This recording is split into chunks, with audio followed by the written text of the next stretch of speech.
I love to hear that guy sing, man. I love hearing it. They're swaying to the blues in this little church in Heidelberg. And most of the folks in the audience are living them. It's a place where they can get more than a hot meal. And no matter what situation you may find yourself in, there is hope. It's a place they find hope. My name is Joe Lewis, and I'm the founder of a Christian organization called Hope Ministry. Hope Ministry is the abbreviation for helping others prosper eternally.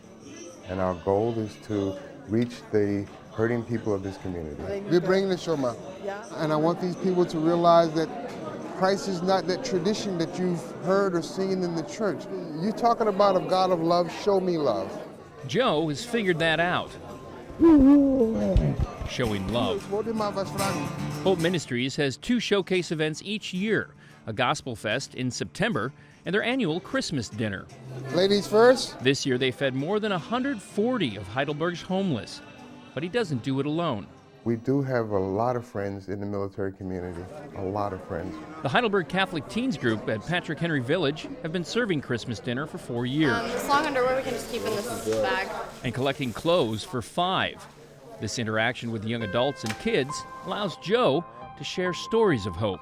He's not forgotten them, and that's why he sent us. One little guy asked me, what did it feel like to be homeless? What does it feel like to be homeless? Left alone, if your parents are gone and nobody's around that you really think loves you and you feel alone. And I had never asked myself or had been asked that question before. And once I gave it some thought, the only thing I could come up with was lonely. It just felt very lonely.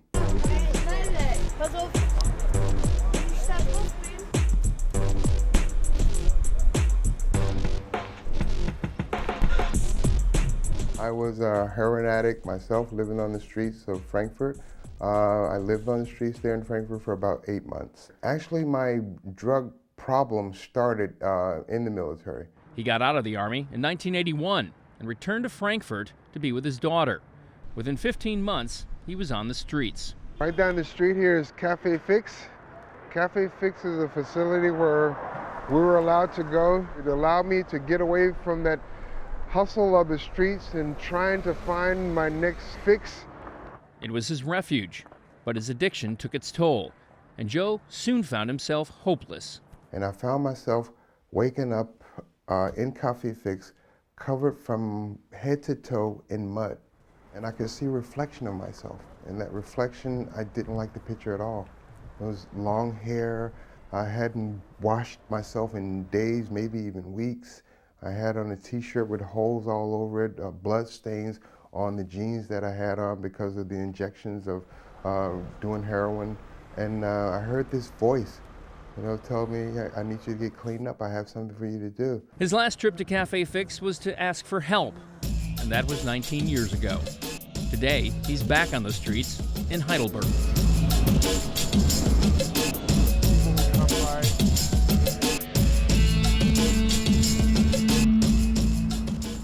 In the time that we've been full-time in the ministry, we've been able to clear out a homeless camp. This camp was really in bad shape. I mean, we had trash accumulated here along the side of the back walls here. The mattresses used to be located right here. They used this wall as a windbreaker. They were set positioned here on 2 pallets. He established Hope Ministries in 2006, and 6 months ago, quit his job so he could provide hope full-time. 6 people have been introduced to therapy centers or rehabilitation centers. People like Robert. Hey, Robert. Hi. Joe found Robert living in the woods behind the Heidelberg Castle. And the very important thing is he learned me and teach me first thing, I love myself. You're still living in Lyman? Yeah. He's got a job, and he's been off the streets for 6 years. I don't like me the beginning. You bad guy, you long hair, you don't have a job, you're this. I said, no, you can change your life when you want. When you want, we help you. When you've done to the least of these, you have done unto me. And that least person, that person that's under the bridge, feeling lonely, feeling as if God has forgotten him. That's where you and I come in. Giving hope. Joe will look you in the eye and tell you this is his joyful challenge, and that where there's hope, lives can change. We've touched a lot of people's lives, and a lot of people have touched our lives over the past few years, and it's been a great ride. Lance Milstead, Heidelberg, Germany.